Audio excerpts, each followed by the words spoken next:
Did you know that Scientology at their upper confidential levels has you look for alien souls throughout your body so that you can set them free? Yes, they do. And I'm going to talk about it today with my guest.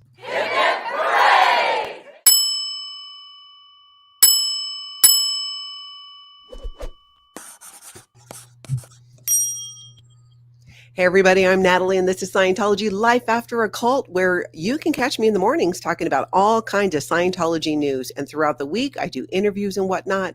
So when you hit the subscribe button, please hit that notification bell as well. Thank you, everybody, for being here. Hello to everybody in the live chat and our members as well. I'm really excited today. For the first time, I'm going to be able to have a conversation with somebody else who did the upper levels in Scientology, known as the operating Thetan levels. I did through operating Thetan level 4, and in Scientology on their bridge to total freedom, you can do through operating Thetan level 8.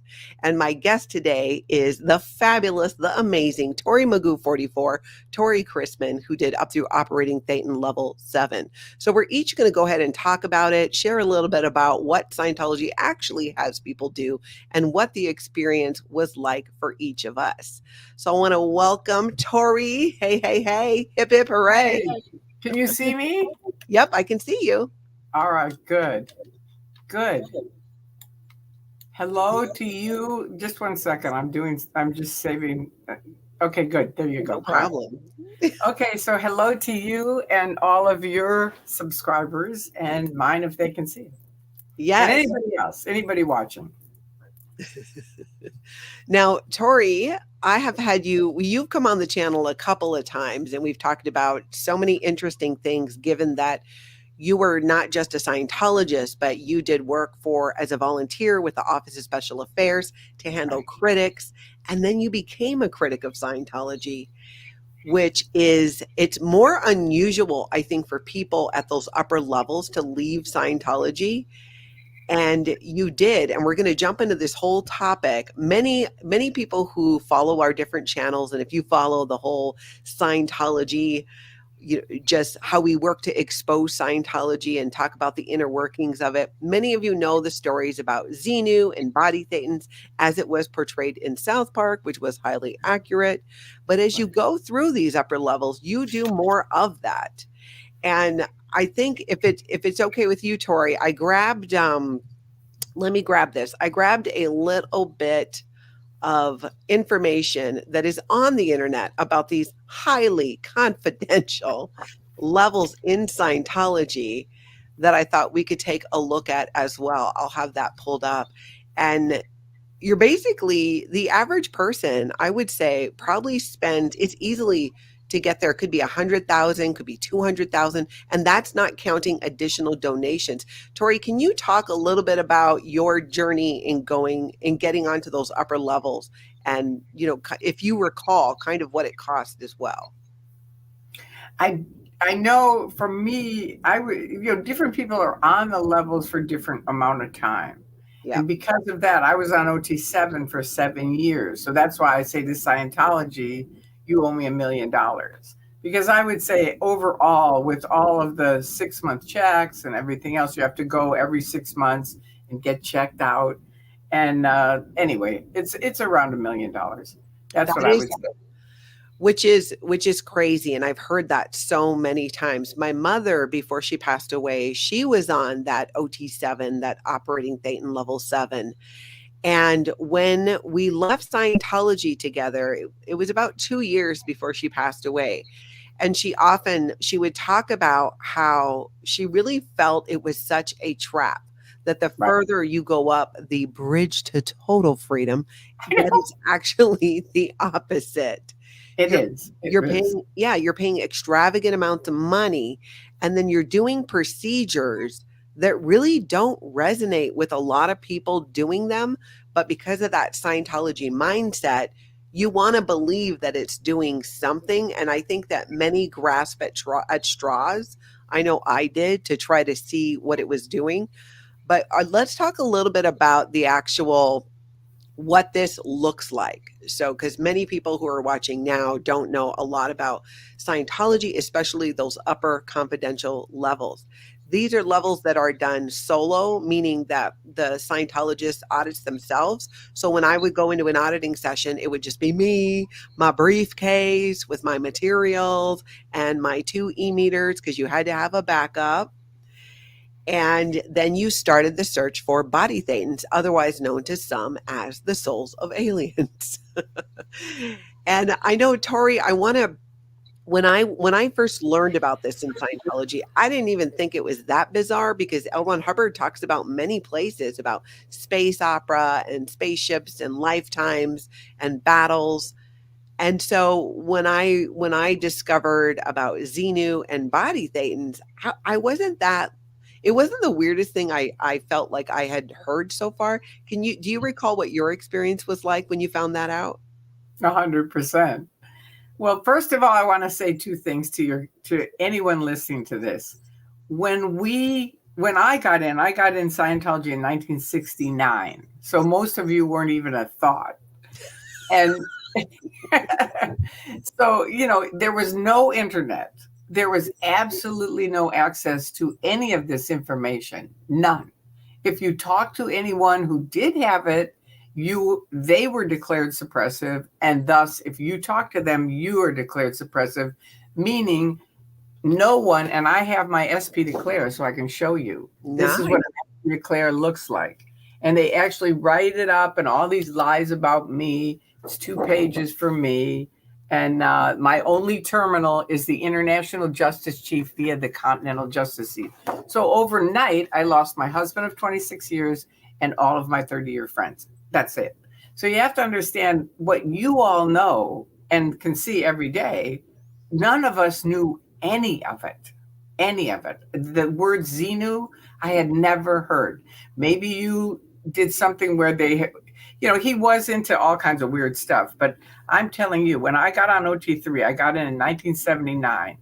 And back then, like now, they have a big course because it's so weird. They have to walk people through all of the stuff to get them to believe it, right? Mm-hmm.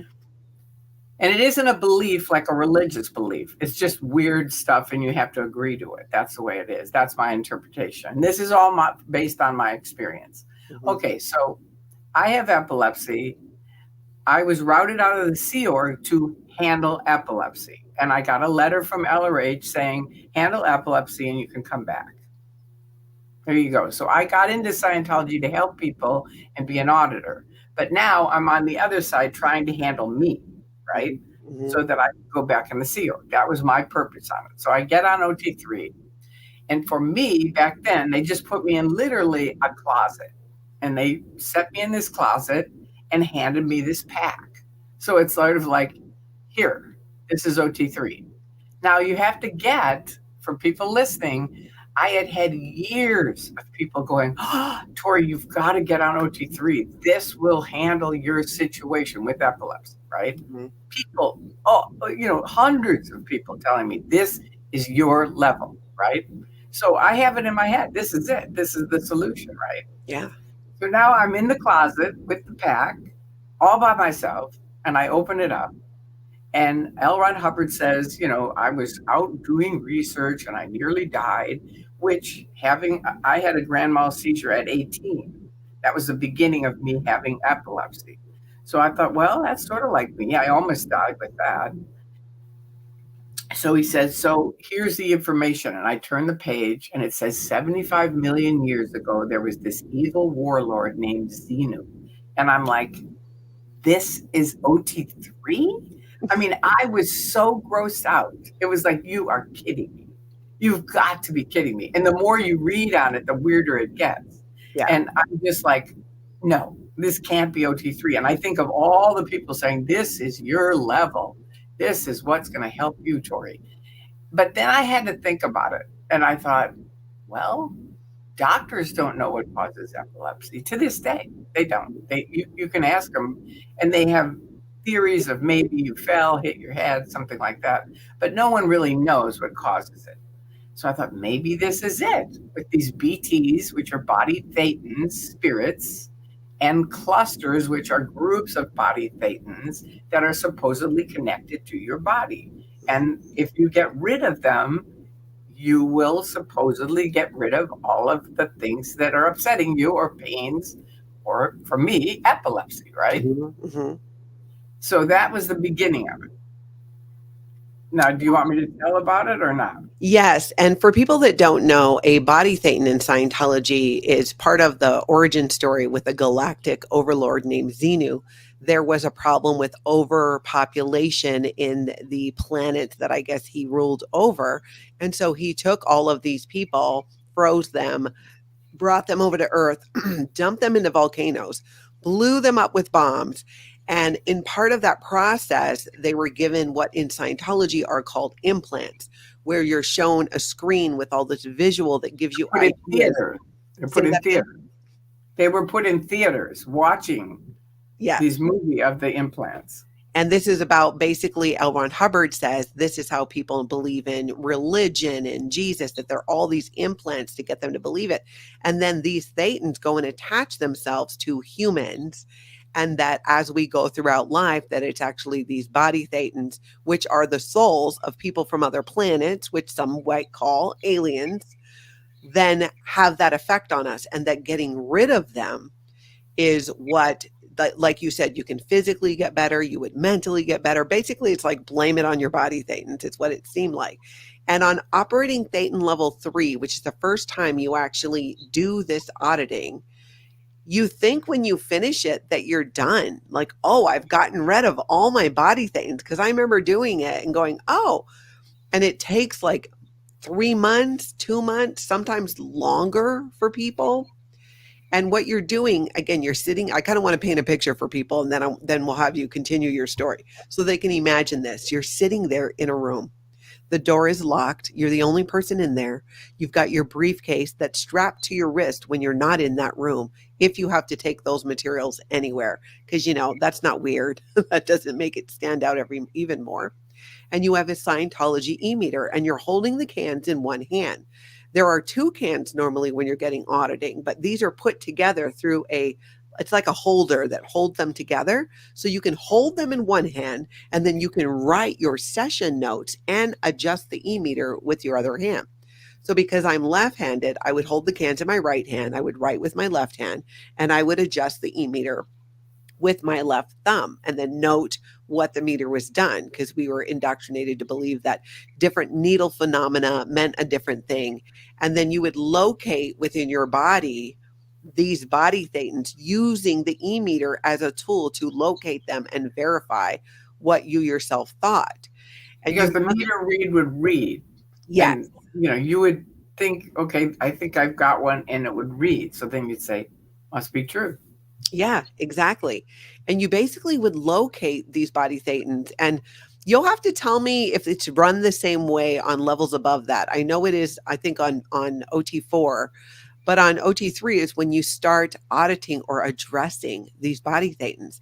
And the solution to getting rid of them is you have to run them through an incident that L. Ron Hubbard refers to as an incident. And it's basically, I'm going to pull this up, Tory, so we can kind of share this here. So every time you find a body thetan or a cluster, which is a group of body thetans in your body using the e-meter, you have to locate the body thetan and run them through this incident where basically 75 million years ago on this planet, sometimes capture was on another planet, an explosion on this planet, then called Tigiak, which is what L. Ron Hubbard said that Earth was called. People, this is L. Ron Hubbard's actual. No. Tigiak was a duplicate of Earth. It's a different planet, but it's exactly looks like Earth. Just so you know. Oh, I don't know if I forgot that or had a misunderstood. Oh, well, but it says an explosion on this planet then called Tigiak. So you locate the area of explosion. So you have to locate which volcano it happened in. Because he says there's multiple volcanoes and there's a list of them we're given. Can you see the list there, Tory? Yeah. There's Asia and Pacific, Atlantic, and these and are some different. of them didn't even exist then. So that's why they have the course now to walk people through it. Yeah, exactly. Exactly. So you got to figure out what the volcano is. Then you need to run the body thetan through, again, this incident where you locate the area of explosion. There's pictures of the explosion. H-bomb dropped on the volcano, explosion, tons of winds, terrific winds, it says. The thetan is carried over a peak and an electronic ribbon comes up and he's stuck to it. It's then pulled down and he was cast a part of a group. Now, Tory, R6 is a reactive mind. Is that correct? Yeah. Okay. Which is what you have to get through to go clear. Yes, when you realize that you've been creating your own reactive mind and you're not going to do it anymore. So this is where he's saying that they get their reactive mind. And then now this sounds very non sequitur and doesn't make sense, people, and that's because it is. And it doesn't. It doesn't make sense. So you get your reactive mind, these beings get their reactive mind, and then there's a picture of a pilot saying he's mocking it up. It's just... And just so you know, anyone who really wants to read this, it's on www.xenu.net. This whole Ot3 thing is on there, and you can read it. Yep. So when you're going through this with this being that you locate there in your body, it's like we didn't get a lot of instruction. It was just, there's a loud snap. So supposedly this is what happened to each of the body thetans and how they got stuck to us. So this is like their origin story. There was a loud snap, waves of light. What does that say? Doesn't say chariot? Chariot. That's right. Chariot comes out, turns right, and left. Cherub comes out, blows horn, comes close, shattering series of snaps. The cherub then fades back. Blackness is dumped on the thetan. Now, you guys can tell me in the live chat and on the replay, tell me in the comments. None of that makes sense. From my own experience, I was told, because I'm like, well, I don't understand. This feels like very out of context. And you aren't given any additional information. You're only allowed to know what it says there. And then you use the e-meter to locate these body thetans, and then you run them through these steps of, let's identify the volcano you were at. Let's run you through when you were up in the ribbon and the cherub came. Tory, do you have any thoughts post-Scientology or even then about why a cherub? What was that all about? I have always wondered. The whole thing for me was like someone dumping you in a mental institution and saying, if you can make it sane. It just was like insanity plus. I never did what you're saying. I never located the volcanoes and all that shit. To me, they had two things. Who are you? What are you? I think those were the commands. So you had to ask the spirit, who are you and what are you? And then if you located it right, they would go away. So you have to remember, my only purpose was in getting rid of epilepsy. So I would try to find, they're in my brain. Okay. Oh, it's reading on the meter. Okay. All right. Who are you? I'm someone who, I don't know. I can't even remember what I would come up with, but because you're just really basically creating all this, but you don't know it. Yeah. So you think that they're responding. And at least for me, I thought they were responding. And then what are you? I'm evil current. Okay. Thank you for telling me that. They'd go away. My needle would float. Okay. There you go. That's one of them gone. So for me, people on Flag, which is in Clearwater, Florida, and it's like their top, big thing, would come over to me and say, we have never seen someone, and this is truly a man, what you think about your body can truly change with what you think. Because I would have a session, I would look in the mirror and I'd go, oh my God. And I was like getting younger and younger and better and better. And people would come up to me and say, we've never seen anyone change like you are. Now imagine, I thought I was getting rid of epilepsy. So I was like, I know, this is amazing, isn't it? I really, truly thought that. I really believed that. I didn't really believe in the BTs and clusters that much, except that I was getting rid of them. That's all. I didn't do the volcano are you at, and all that shit. It all just seems so weird to me. Maybe I did. I don't remember it. But if I did, it was kind of a zoom through it. Yeah. Who are you? What are you? And okay, they're gone. Okay, Yeah. good. There's another one. Yeah. And this is all done, people. This is done telepathically. You're not saying this out loud. You're telepathically communicating with these beings that are supposed to be throughout your body that were brought here and blown up in volcanoes and then given all of these implants, and they're stuck as well. And so you just on operating Thetan level 3, where you first start to get rid of them, you're doing the whole thing with the running. You locate them and you try to find out. You do basically. There's this whole process you do with the whole, like I was saying, the whole implant and all that stuff. And I remember when I first started, because the e-meter would read on things, but then again, now as we understand it, it's like the e-meter doesn't exactly work as we were told. So you kind of go on this witch hunt of looking for these body thetans, because if you had pain or you had pressure or something going on, you could locate them. And what this had to do with actual, healing or sanity, this is why I think, and I'd love your thoughts on this, Tori, people who have underlying mental health issues would really get worse when they were on these levels, because you're looking for these entities that don't exist. You're looking for something that's not there. No, I And think that's right.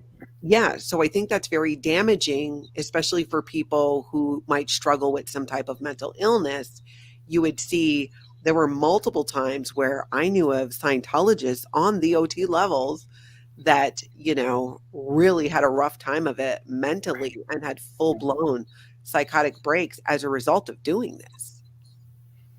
Well, I didn't see it that much on Ot3. I definitely did on Ot5, but we'll go into that in a minute.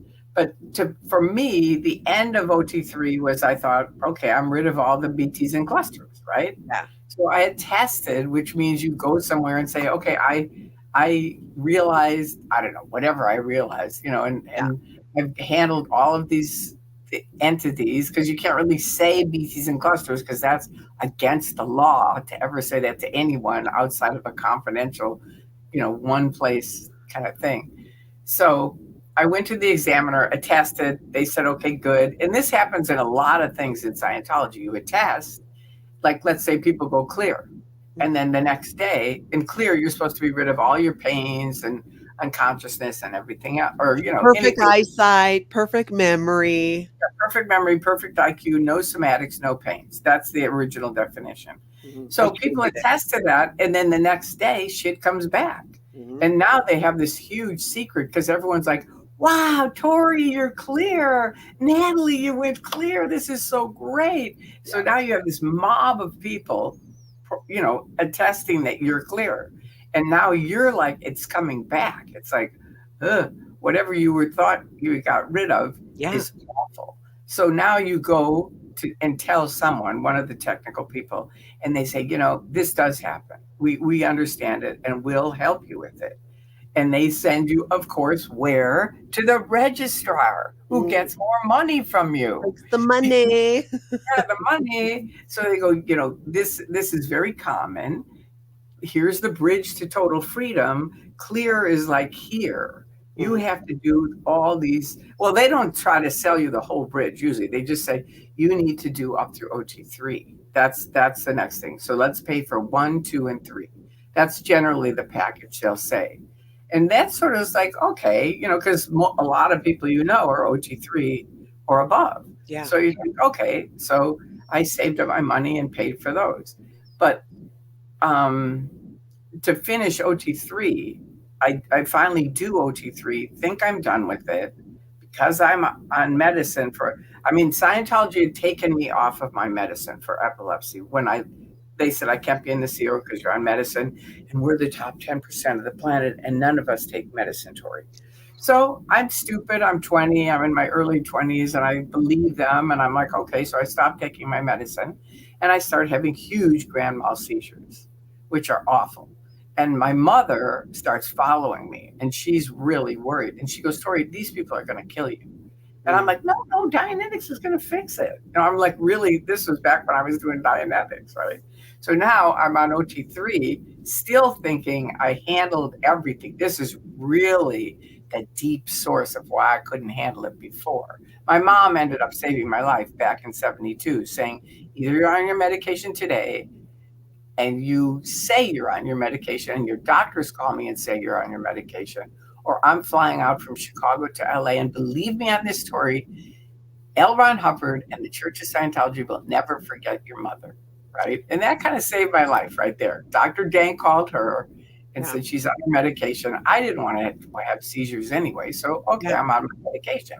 But then I keep fighting them all through it. You know, they're like, you've got to get off your medication, right? So now I'm on Ot3, and of course, the big goal is to get off my medication. So I think, okay, I've handled the source of it. I don't really need this medication anymore. And I stop taking it. And I go into what is called status epilepticus, which is multiple grand mal seizures in a row, like over and over and over. And how I had the sanity to subconsciously think, wait, don't call the church. They're going to kill you. Which my mother had said, you know, they're going to kill you, Tory. Yeah. And I thought, don't call them. They'll do, Lisa McPherson hadn't happened, but they would do the same thing where they'd drive me out to a Scientology doctor. And I knew I was in too bad a shape to do that. So I called my friend Jerry Hall, who I always say his name because I'm trying to hope he hears me sometime and will call me. But I called him. I knew he was on the fence, sort of leaving Scientology. And I knew he would get me to Morton Plant Hospital, which was the nearest thing. And I just said, Jerry, get over here now. And he came over, and the next thing I'm unconscious. I come to, and I've got all the wires and things, you know, it was an EEG, you know, connected to my head. Mm-hmm. And the doctor said 5 more minutes and you would have been dead. 5 more minutes. What level had you done to at that point in Scientology? Ot3? Yeah, okay. This is after Ot3. So you got back on the medicine. Needless to say, that I get back on my medicine and I'm like, I haven't had a seizure in 30 years. You know, I'm just like, I'm not getting off my medicine. But I fought them for years because Scientologists are as bad as the staff. You know, they're like, well, now you're on Ot4. Did that handle epilepsy? You know, every level, people were like, did this handle it? It was so bad. If you have any kind of condition at all and it triggers you or upsets you, I finally called staff members.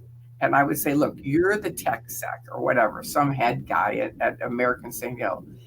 I can't keep talking about this because it upsets me too much. So I'm going to give them your phone number and you tell them about my case.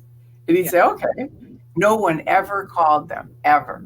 Then when I went to Flag, I did the same thing. But the DFP said, you know, which is the director of processing. And I said, you know, I'm going to give him your phone number and you explain it. He said, okay. Nobody ever called them. Wow. But anyway, that was my Ot3 thing. So how did you get onto then Ot4 and 5 while still taking the seizure medication?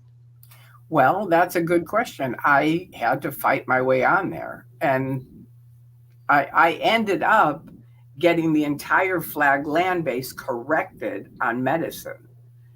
All the tech people, everyone. When it came to Ot5, 6, and 7, I think it was. I think that's when I got it corrected. But Ot4, I don't know. They said it's a drug rundown thing for OTs. So they let me on it for that. And that was sort of a bullshit. I don't even remember what it was, but it was weird. And now I'm on Ot5. And Ot5, more people kill themselves or die from Ot5 through 8 than anywhere else in Scientology. And the lady who is the correction officer for Ot8, my ex-husband was Ot8. And I watched him just be a mess. I mean, it was a wreck. And she left and called me. And I said, what got you to leave? Because she was on the ship, you know, being a correction officer for Ot8 only. Yeah. And I said, what got you to leave? And she said, Tory, so many Ot8s are either sick, they've committed suicide, or they're dead. that I just couldn't keep supporting it. It's me. And this was the person who was the person for Scientologists on these levels. So you're saying from operating Thetan level 5 through 7 is when the most deaths occurred. Right.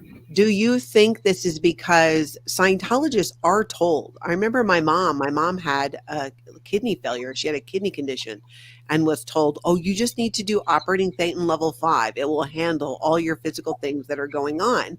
And Right. lo and behold, she doesn't get proper medical care and then needs a kidney transplant by the time she's in the middle of operating Thetan level 7. So I can completely see that. That's amazing that she shared that with you too after leaving Scientology. Well, she didn't have anybody to talk to. She left Scientology. So when you leave Scientology, you don't have anyone to talk to. Nobody in Scientology will talk to you, and they've cleverly over the years cut you off of any of your friends that don't agree with Scientology. So really the only people surrounding you are Scientologists. So if you leave, and I say this, but I don't want you people listening because I know Scientologists listen, and this is not true for you. You think if you leave, you'll have nothing. Mm-hmm. But the truth is, there are more OTs out here than there are in Scientology. I promise you that. I challenge you, David Miscavige, come to my door and we will go and we'll count how many people are out and we'll count how many people are in. And not your phony pictures of them. You have to bring them over here or I'll go there. You know what I mean? And we'll count them up. But I promise you, it's sort of like 4 people in and hundreds out. That's what's really happening. And to have all of those illnesses too happen, like she told you that was going on. So when the deaths are, they're dead. And they don't ever celebrate death. They don't ever do funerals, nothing. You're just swept under the carpet. I only knew all these people died because I knew Steve Miller, who was a cramming officer again, and people would go in to get correction and he would get all this information, and I'd be walking across the street and he'd be like, Tory, you've got to hear this. All these people are dead. And I'd be like, all right, who now? And he'd start listing out these people that I knew. It'd be like, if you died, well, because a lot of people know you, they might have a funeral. But they only have funerals for the big opinion leaders, right? Usually people with money and they're big opinion leaders. They have a funeral for them, but they're very rare. I knew one. Ed Mooney, that was it. And that was because he was the first OT8 that died. Wow. So, do you remember what he died from? He had an aneurysm. Yeah. You look at people like, Kirstie Alley and Kelly Preston, who were celebrities and who passed from cancer, and how, you just can't help but think like how much maybe they went in with symptoms. Hey, I'm getting headaches, or hey, I'm getting this. And it was, oh, we'll give you Scientology assists. And you just needed to get a little bit of a repair. You need to get some, you need to get to your next step. It seems that whatever ails you physically, mentally, or spiritually, the solution in Scientology is always the next step. It's like, oh, yeah, you're clear. And oh, of course, maybe you have perfect memory and all that, but it's going to go fast because you have to get to your next level. That next piece will start keying in, as they say. And let me add to that, because people will look at it, hear this and go, but I would never do that. I would just never buy that. I would go, no, this is bullshit. But see, you have to remember what you're not factoring in is the peer pressure. There are thousands, not thousands, but hundreds and hundreds of people that are now your friends. And they're going, Natalie, you just need the next level. Yeah. And you go, really? And they go, yeah, I'm telling you. Right. And then another guy comes in that's a friend and goes, absolutely. This is for you. This is what you need. So it's sort of like the group. I mean, I love the way staff members always go, oh, that's right, you were just public. And it's like, you guys used us all the time, all the time. It's like, oh yeah, bring Tory in. She'll close the deal. And I would, because it was like, we were our own staff members. We were like public, but a lot of us, especially me, because I wanted to be in the Sea Org, we're basically Sea Org. We were like an extension of the Sea Org. You know what I mean? And we did a lot of. But yeah, a lot of people die, a lot. And I asked Dr. Denk because I got so mad. Dr. Denk is L. Ron Hubbard's doctor, who a lot of people are against. I wasn't, because he helped me get my medicine and kept me on my medicine. Yeah. I refused to be against him. But he, during this time, I went to him and I said, what the hell is going on? All these people are dying who are in Scientology. I don't get it. Yeah. And he said, okay, come in my office. So we go in his office and he goes, all right, this is just between you and me. Hello, world. It was then. He passed away, so it's okay. But he said, this is just between you and I. But all of the people who have, which is most Scientologists, and if anybody's in Scientology hearing this, listen to this very carefully. If they had cancer, they insisted on going to have natural handlings. That's most of my friends. They're dead. And they went down to Mexico, tried to do the injection thing. That guy's in prison who did that. And they're dead, right? And Denk said the people who did some medicine, some natural, some lived, some died. Those are our statistics, Tori. That's it. Wow. Okay. Very intense. It so is people die like flies. Because they're not getting that needed medical care. And this is a concern that I know here on my channel we bring up often about the elderly in the Sea Org and just the people in the Sea Org not getting mammograms, or men not getting a PSA check, which is just a blood test, when 1 in 6 men end up with prostate cancer. Right. And it's so preventative, and you know that it's not part of the culture in Scientology. You don't get together with your friends and go, hey, did you get your mammogram? Not in the way that my friends I've gotten to know outside of Scientology. It's very much like, hey, did you get your mammogram? Right. Or helping to remind each other these screenings and physicals. Right. Right. They just don't promote that.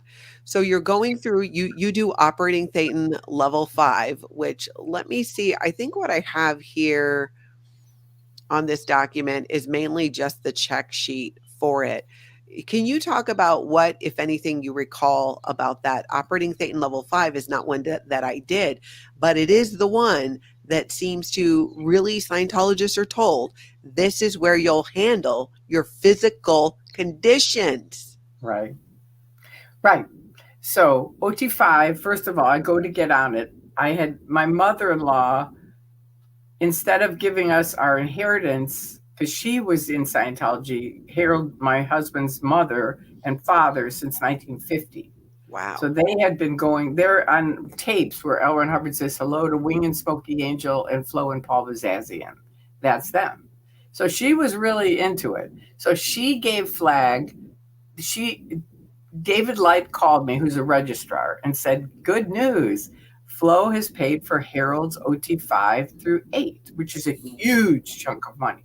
Yeah. And I'm like, okay, I kind of do that, which they call a half acknowledgement. It's not like, thank you. It's like sort of okay, right? And he goes, okay, hang on. And he hangs up. And he calls me back 2 minutes later. He goes, okay, she paid for Harold and your Ot4 through 8.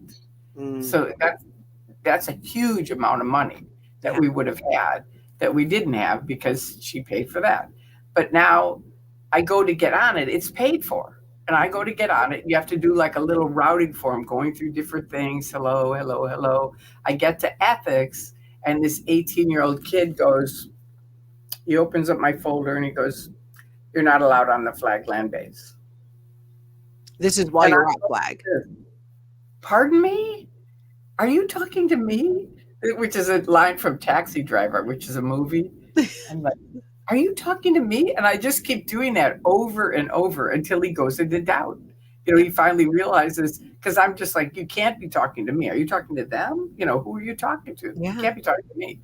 Go get the DP, which is somebody higher than him for tech. So they get her. She comes over. I say, look, I've been volunteering with OSA for years and helping out and doing this and doing that. Now this kid, and now I've got this all paid for, and he's saying I can't do it. And Yeah. she said, all right, why don't you write up all your contributions? So I say, okay. So I write them all up. And she goes, okay, so we were wrong. You should have never been taken off your medicine. And we're going to put you on OT5. So While I'm like, on your medicine, they agree to that. yeah, Good. right then. Yeah. Right then. Mm-hmm. So, and she admits they're wrong. But then Bill Yachty, who's the guy who got me into the OSA thing that I did the interview with you about, remember that with the top secret mafia? He got me into that, but he was my auditor at Flag for OT5. He was my best friend, one of my best friends, and my auditor. And so you have to do security checking before you get on any of these OT levels. Yeah. Where they find out, would you ever steal the OT materials? Are you an FBI agent? It's just ridiculous. Yeah. I mean, it's like, are you kidding me? Now they say I'm an undercover CIA agent, which I have my hat for. I do. That is my favorite Tory Magoo lore, is that Scientology has a narrative that you're an undercover CIA, right? Yeah. Now, as of last Christmas, this started. Yeah, like last year. This wasn't like a long time. This started last Christmas. I wonder why they go with CIA. FBI would be more believable because the CIA is not supposed to operate in the country, right? It's such a ridiculous. Scientology can't even get that straight. But that is typical because they will create narratives and rumors about people that are speaking out against Scientology in order to discredit that person. And you'll see this happening too. I mean, I know, Tori, you know this. I'm kind of talking to the audience here. You'll see this happen you'll see this on YouTube. There are, because Tori can speak on this, there are people whose job it is for Scientology to go into different chats to try and stir up trouble in there or to forward certain us against them. That's their goal.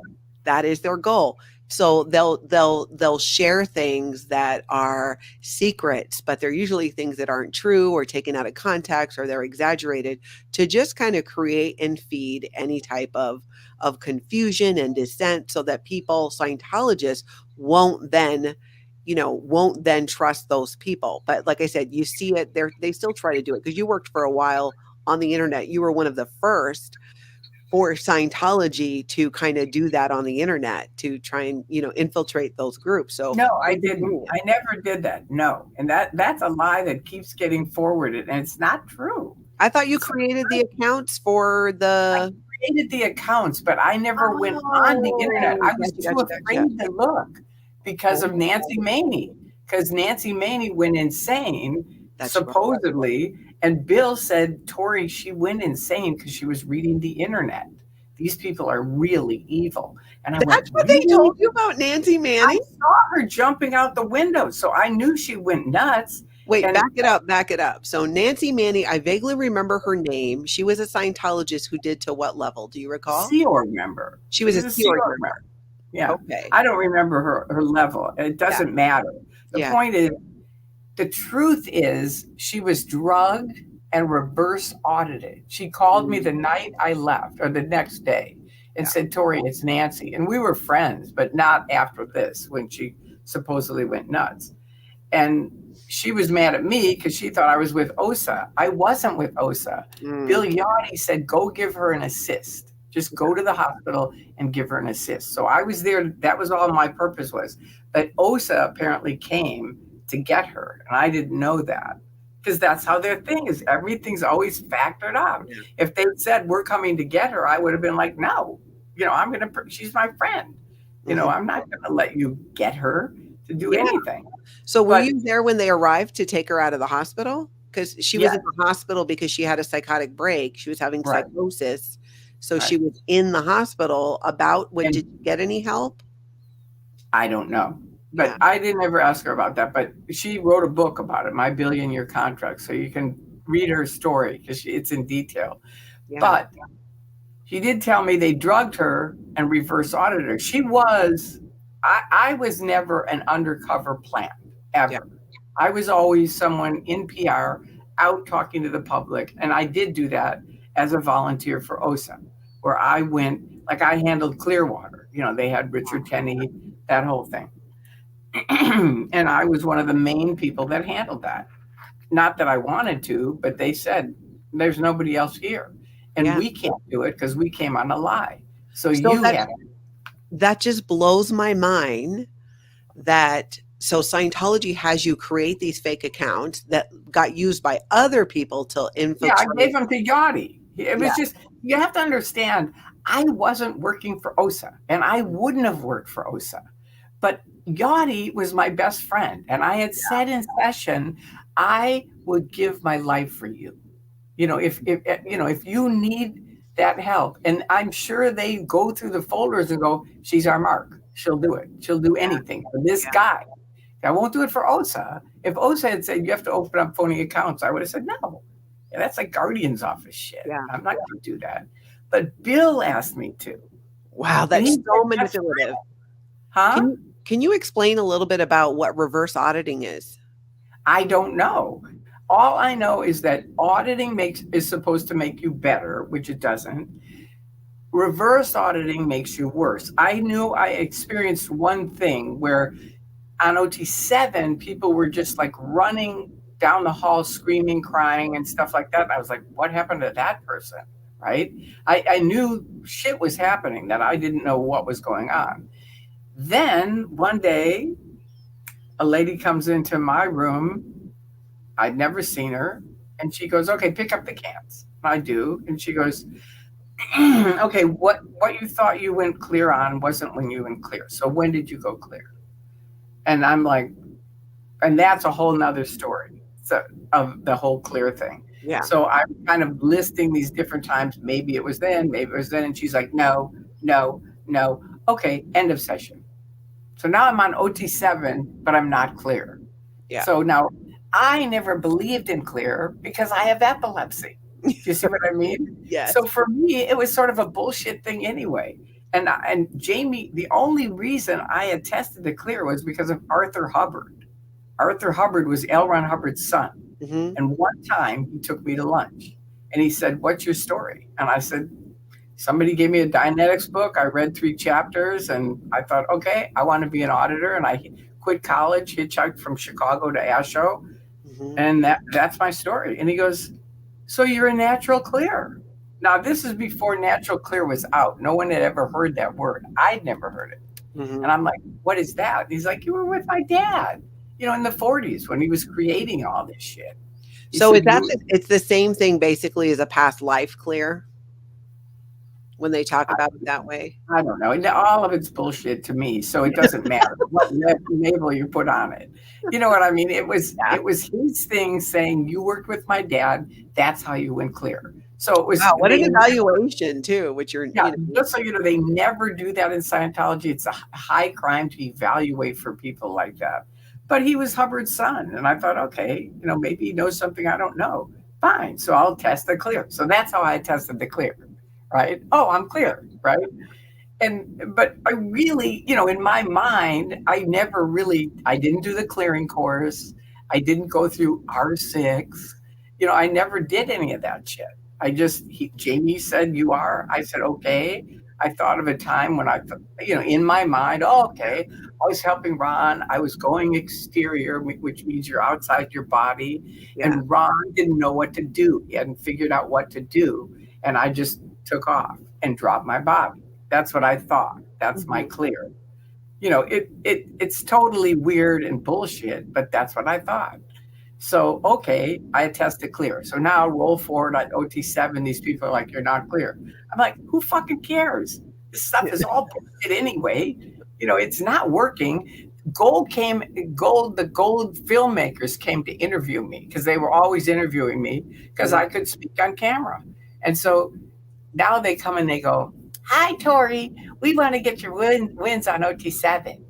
And they're like young kids. And I said, okay, listen to me carefully. I, Tory, do not have one win on OT7. This is after 7 years of being on it. And they all go white. And they cut me off for the rest of the time that I was in Scientology. That was it. It was just like they never interviewed me again. Until the magazine came out, What is Scientology? And I am in the original What is Scientology. So they said, now we're going to put out a new magazine and you'll be in it. And that I got a copy of it because in Magoo dancing in Boston, we went into the Boston org, and Bernard Percy's wife was there, Carolyn Percy, and she said, "Tory, what are you doing here?" This is in 2000. And I said, "Well, believe it or not, I'm here with these SPs, and they're picketing. I'm not, but I'm just here with them." And she said, "Well, did you route out?" And I said, "No." And she said, "Well, you have to route out." I said, "Well, I don't plan on it." So she had said, "Tory, you're in the book." And she held up the book. And I said, "Can I get a copy of that?" And so she gave me a copy. So I have one. I do. Is it the book, What is Scientology? Is it? I think I showed it to you. I don't know if I saw that. That's hilarious. And I know sometimes they update these books to basically get rid of people from the books, or even they've done this with Scientology training films where they'll have to go ahead and redo them because the people who are in them actually left Scientology. Right. I think it's in one of these.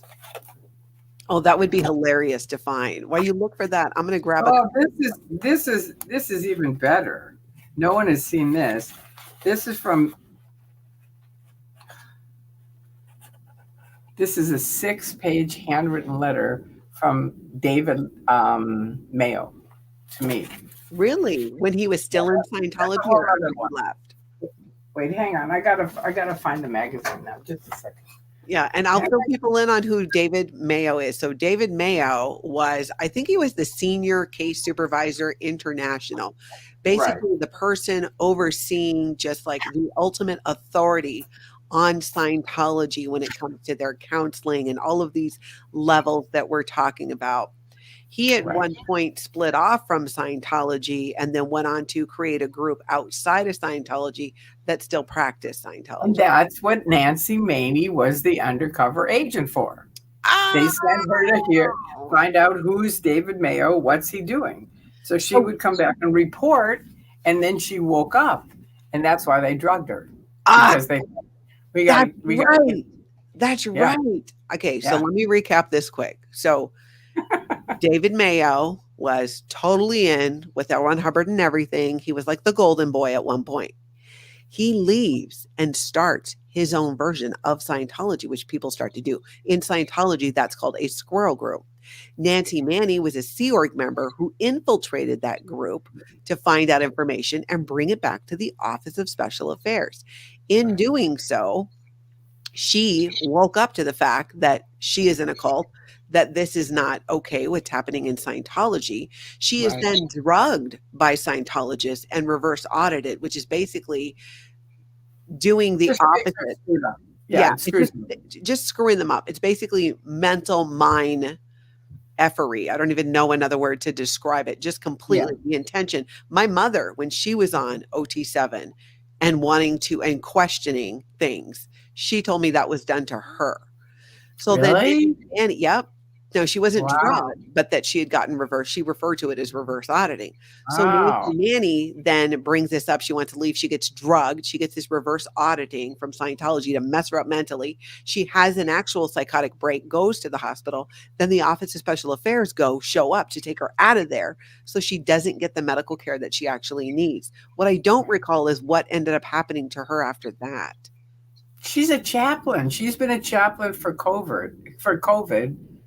She went to college, got her degree, and she's been a chaplain for COVID since it started. She's there today.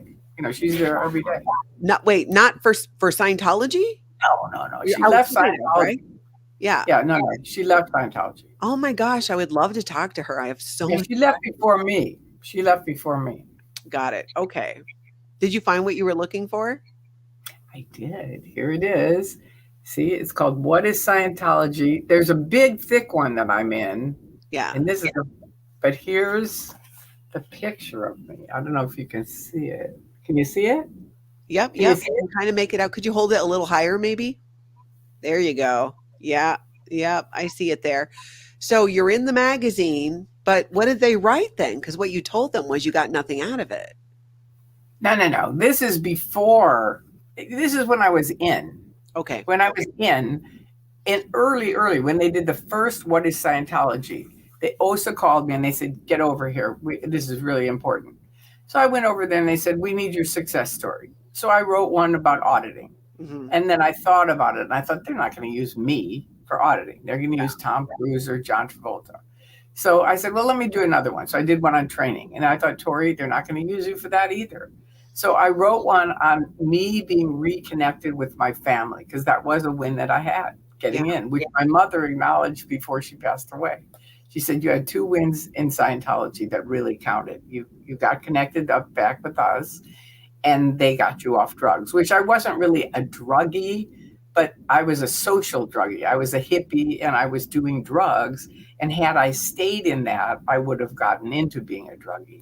But because I got into Scientology, they just said, we don't do drugs. And I went, okay. Because I was a druggie anyway. You know what I mean? It was sort of like, okay, new game. I'm not doing drugs.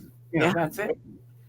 So then when you go on then and you get on to operating Thetan level 7, do you recall, because I don't know how it's done, because when somebody is on Ot7, they are solo auditing themselves every single day. It doesn't matter what happens. You're supposed to be 5 hours a day.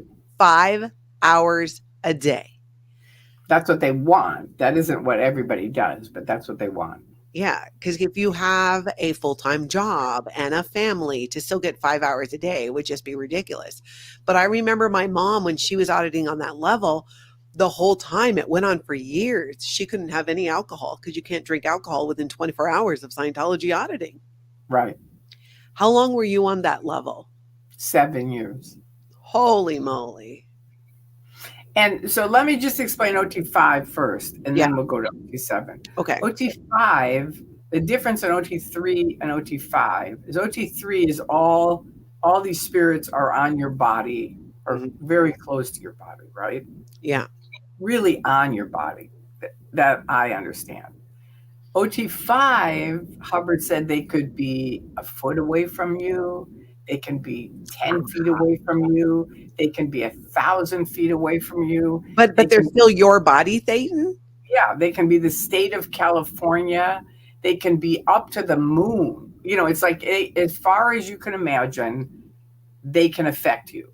So is it the same procedure of using the e-meter to then locate a body, Thetan, but you're just putting your attention then maybe on the moon or someplace else? Farther out. You're farther out.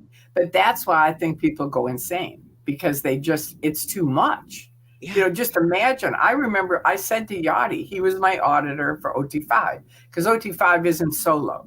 It's someone audits you. That's true, yes. But I remember saying to Bill, this could go on forever. You know, it's like, you know, we're going farther and farther and farther. I said, why don't we just let me graduate from Ot5, and then I'll go on to Ot7 and do that solo. And he said, okay. He thought that was good. So we did. So I tested the Ot5. I'm done with it. Not really, but you know what I mean? I'm done with it enough. And then you go on to Ot6, which is the training for Ot7. Yeah. But before you get on any of these levels, now you have to be invited. Yeah. So it's this whole, they have to send up all your stuff. You have to look through it. You know, are you qualified? And then they invite you. And even for Ot6, it's 3 parts, A, B, and C. So you're invited to A, which is like the metering course and stuff like that.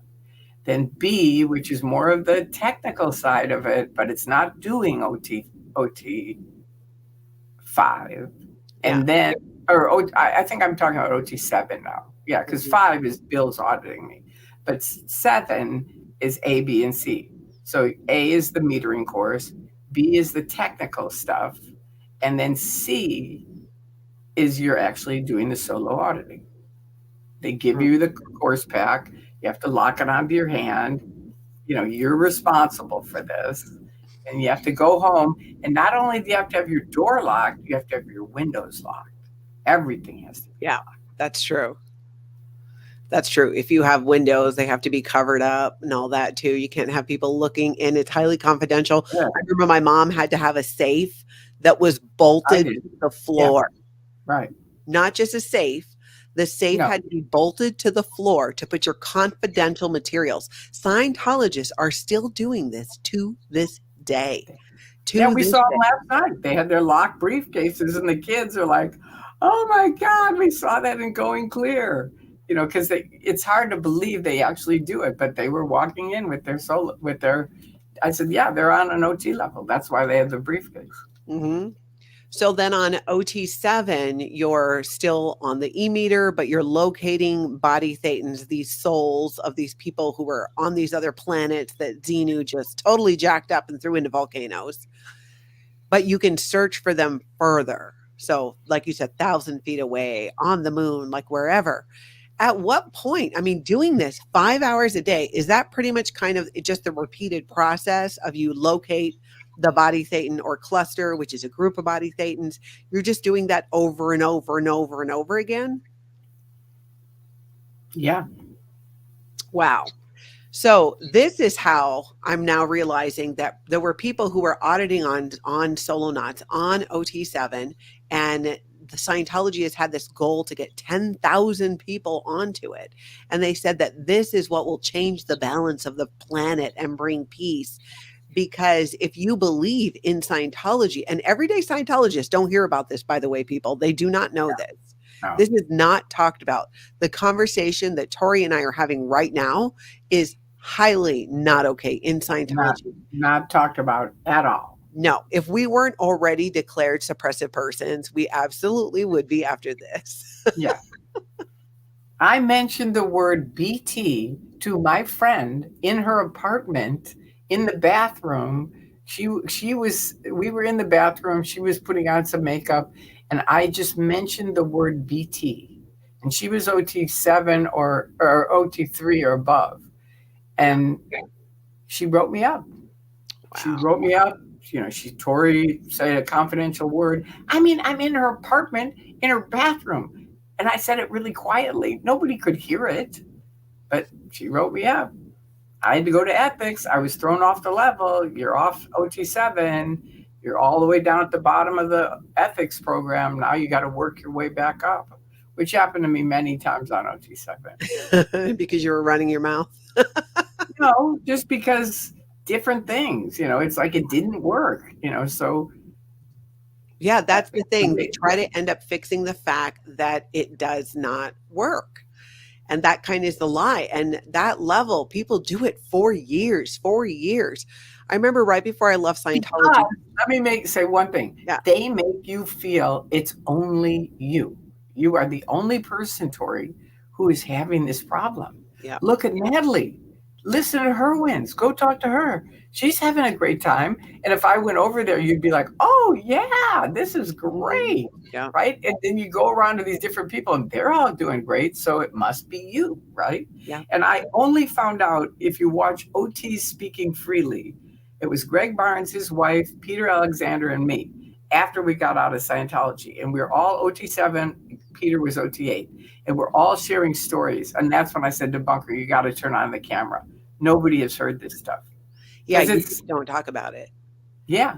And then to find people, in the ex-Scientology community too, that one would be willing to speak about it publicly, but that have done those upper levels, because there just aren't too many of us that have left who are speaking out about it. And right. I think some of that could be because some of this is just so hokey, right? And it's each person seemed to really have a different experience, but the common denominator seems to be of people who I've spoken to who've done those upper confidential levels has been that we all just kind of came up with reasons why it was working. And the big accomplishment when you were so happy when you were done was because you were so happy you were done, that you didn't have to look for one more body thetan or cluster. And of course, you can't say that to anybody. No. At all. Or then you're going to be putting ethics like me down at the bottom of it. Yeah. So, I knew a guy who finished it right before I left Scientology, and he was on it for years.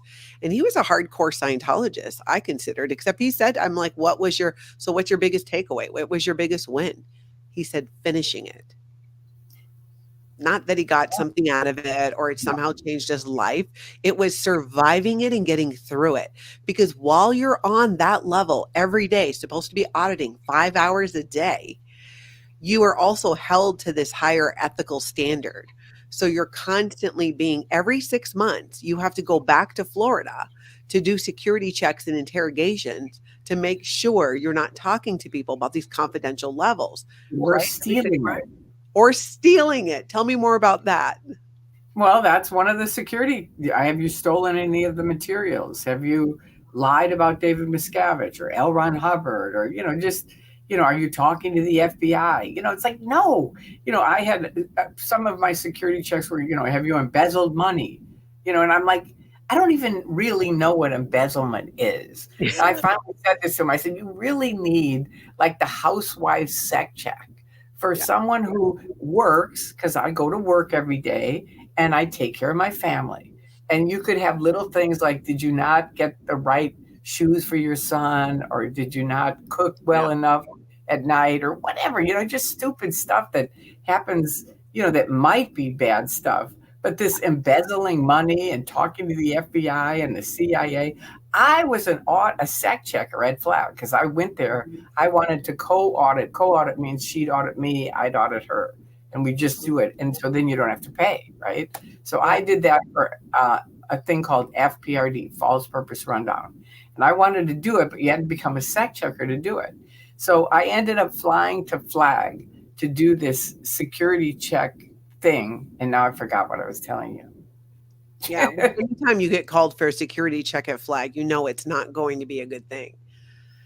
You're awful. In for hours of interrogation at your own expense. This happened on Ot3. I wanted to tell you this. Bill said to me, because we were doing sec checking to see if I could get on Ot3. Mm-hmm. And this is my best friend auditing me. And he's an auditor at Flag. And he goes, okay, now, Tory, we're going to sec check epilepsy. And I took the cans and I set them across because there's a little shield between you. And I set them on the other side of the shield. And I said, you and the CSs can sec check epilepsy. I am done. I want my folders to go up to Ray Midoff, who was at the top at the time, because he knows my case. And let them figure out, because they couldn't show me in writing why I had to get off my medicine. Yeah. And there was one line, I don't know if you even know this, but they changed in the late 90s. They're no longer the OT levels. They're all pre-OT levels until OT8.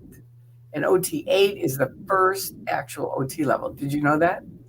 Yes, I remember hearing that. And then it's on OT8, right? Where you again are once again that you've been mocking the whole thing up. Or I don't know. I didn't do OT8, but I'm just telling you, my thing was like, look, they showed me even on upper OT levels, a person should not be on medication. That was the only thing that proved I had to get off my medication. I said, okay, listen to me carefully. You have just changed all the OT levels that we've been through for years. Now they're pre-OT levels. The only OT level is OT8. And everybody on all these pre-OT levels, Ot3, Ot5, Ot7, they're all talking about physical things that they handle. That's what it's about. Oh, I got rid of my headaches. Oh, I got rid of my sore arm, whatever. They're physical things. So I know, whether you tell me or not, which I know you can't, it addresses physical things. So I think you CSs, top CSs, which are the case supervisors, the head guys at Flag, I think you have a misunderstanding on what L. Ron Hubbard was talking about on the upper OT levels. So I wanted to go up to the top dogs and let them decide if you have a misunderstood or if I have an misunderstood. I'm telling you, they freaked out, Natalie. It was like, you talk about people, because their asses are on the line now. It's like my folders are going to go up there and they're going to decide who's right, who's wrong. Yeah. And I said to Harold, a couple of people, I won't say who, but they were really big celebrities, and they came up to me and they said, your intentions are just wrong, Tory. And I said to Harold, it just really upset me. And he said, you know what? Take the car and go to Orlando and just get out of here. Get away from these people and get out of here. And then I'll call you when it's time to come back. So I did. I went to SeaWorld and stuff like that in Orlando and had a good time. And then he called me and said, come back.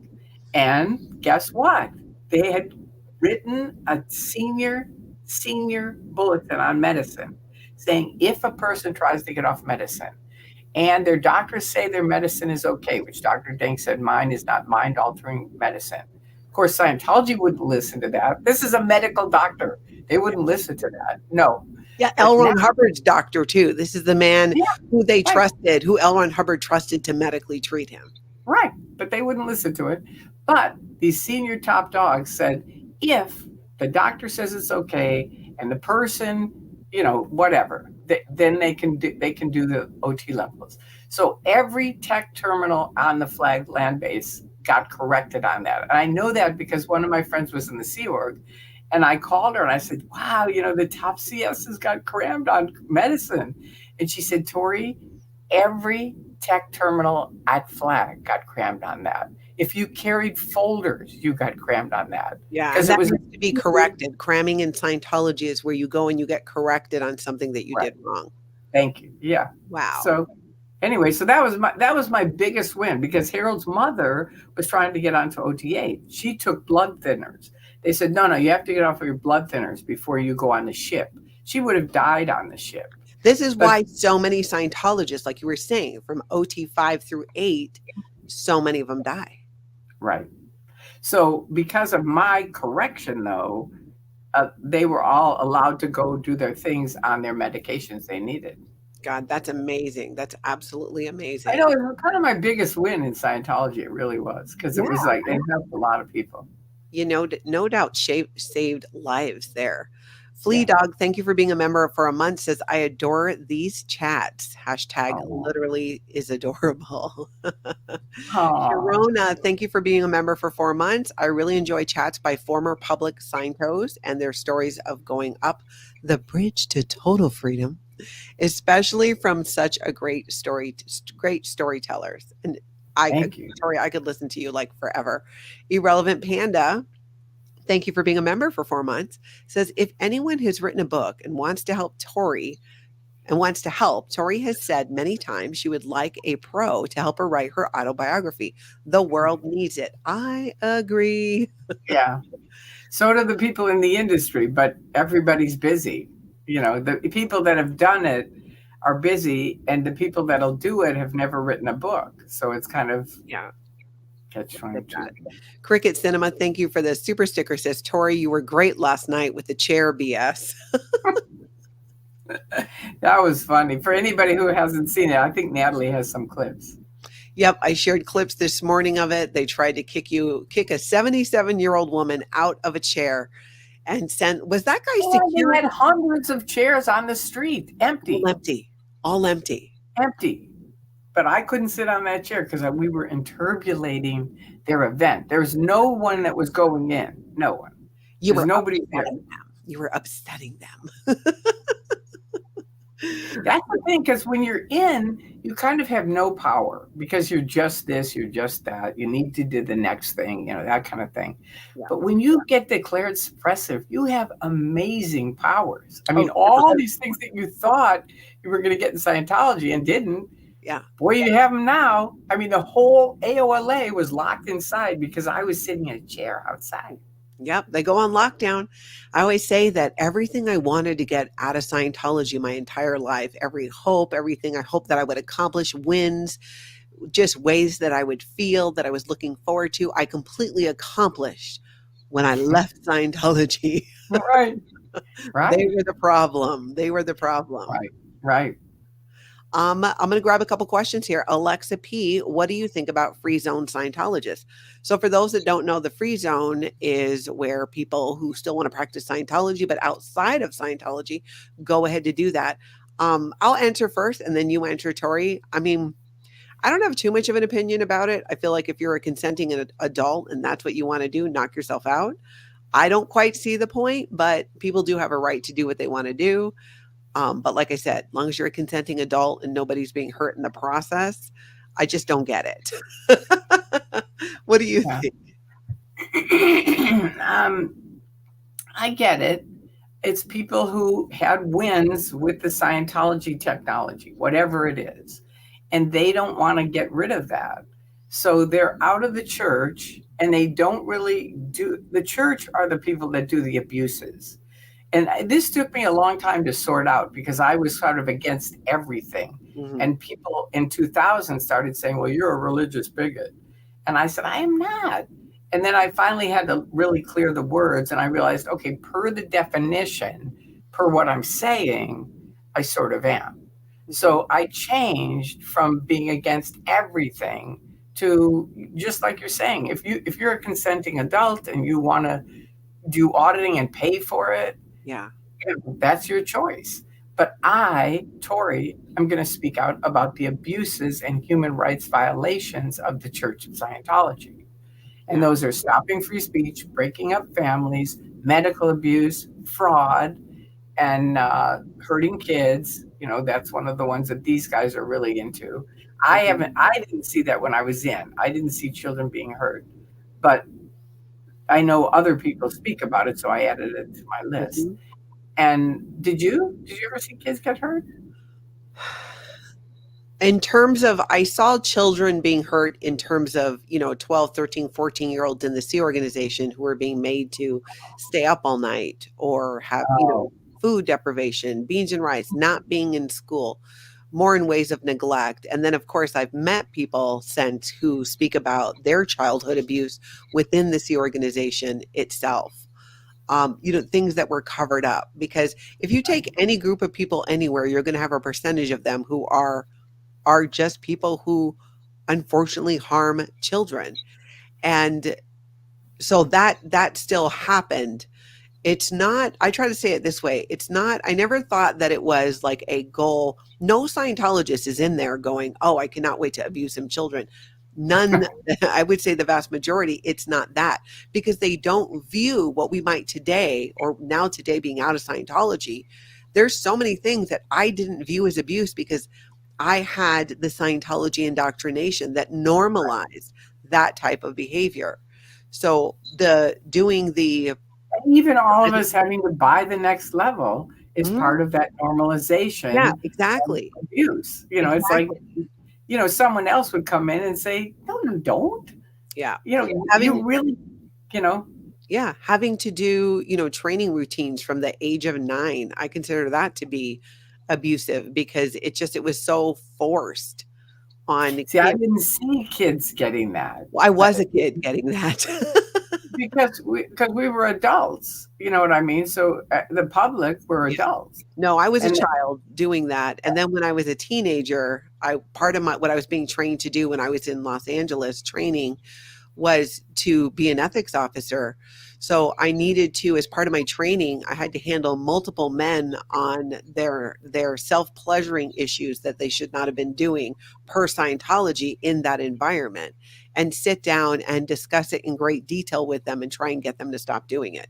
Now I recognize that as like, that's abusive. I was 15, 16 years old with these guys who were like in their 30s and their 40s. So as, a teenager, which is still a child, and then there's things that my sister experienced as well. So it happens still, but I'm not aware of anything that like, this is a set thing in Scientology. Let's line these kids up. And, they don't understand how auditing can be harmful to children when they're being asked questions of a sexual nature and they have no, no, no frame of reference for that. I remember as a child being bull baited and not understanding some of the sexual things and having to have a course supervisor explain it to me, which is the only time a course supervisor will explain something if you can't find it in a dictionary. And some of these we could not. It was a method of word clearing where you were allowed to explain it if English wasn't their first language, and some of those wow, things had to be explained. Now looking back on that, I see that as that's abusive. No one should be trying to push the buttons of a child, and yeah. a minor, teenager, younger child, whatever it is, in a way that's sexual and desensitizes to them, and you're training them to not respond, to not have a reaction to it. It's Yeah, I see, I think that's a Sea Org thing. That's what I think. Where Yeah, there's more kids in the Sea Org, yeah, because in public, I think of the academy levels when I was there, they were all adults. yeah, I can't. I mean, I went to one guy was doing TRs, their communication course with kids. outside the church, like a field auditor. Yeah. And I went to see it, and it was so bullshitty. I just said no. I'm not. I wrote books on all of the Scientology stuff for my son and taught it to him in my own way. It was just, and they're really cool books. I mean, it was really neat, but it was just my own how it applied to him. Do you see what I mean? Mm-hmm. Yep, Because he's completely. really shy, and I'd say, all right, walk up to someone with your head down and just go hello, or walk up and go hi. Yeah. I'm Justin. And it just really, and we would drill it. Do you know what I mean? And eventually he got it, and it was Yeah. really, he's really a great kid. Yeah. And that's a different way of just like, teaching your kids to make eye contact and to greet Right. people. And Right. that's more, good manners. Tory, I could absolutely talk to you for hours about this. I think it's totally fascinating. And I hope that more people who are in Scientology who have experience, especially with these higher levels, do decide to at some point talk about it, because there's just so much more that I would have questions on that I would love to talk about. But I always appreciate you coming on and doing this. Thank you. Can I say one thing? Because this thing really helped me, and no one told me this ever. I was out for, I think, 20 years, and this one guy told me this because he did OT7, he's online, and he still says he had big wins on OT7. And so I finally wrote him, and I said, what's the deal? I never had any wins on OT7. What's up? And he said, okay, but you did have big wins on OT3, or at least I thought so. And I said, yeah, true, I did. And he said, okay, then that's what happened. All the rest of those OT levels are just repair for someone who didn't get the wins on OT3. It's like, so he said, so for you, Tory, it was a massive overrun, meaning you're doing the same thing over and over and over, which I already got that. And that's the way I felt. It really indicated to me. I think it's an important thing for people to think about. Yeah, that definitely is something to think about. And it's so Yeah, it would interesting. save you a lot of money. Yeah, I love people sharing their experiences in Scientology because we can kind of compare notes, because we weren't allowed to talk about these things within Right. Scientology. We couldn't just sit down and have a conversations about the upper levels like this. Right. So I appreciate it, Tory. I absolutely adore you. Thank you. I adore you too. And I love your new space. I love it. It looks so cool. Isn't it And I'm great? yeah, it really is. It was a good change. Yeah, And I love you, and I love your station. I love you too. And everybody go over to Tory Magoo 44. You can find her here on YouTube. Tory has a ton of content here of videos from back in the day, from the anonymous protest, just going back years. So when you do go to her channel and you subscribe to it, be sure as well to go check out some of that older content, because it's gold. I know I've been working on trying to go back and see some of it and maybe even do some reaction videos to it, because it's interesting how some things change and some things don't change when it comes to Scientology. Right. All right. Yeah, Well, I have over 900 videos there, so there's a lot. that's amazing. That's amazing. All right, everybody. Thank you, Tory. Hang tight there for a second. Everybody, thank you so much for being here. Please go ahead and hit that like button and head over and subscribe and connect with Tory Magoo 44 here on YouTube. I'd appreciate as well if you find this content enjoyable to subscribe as well.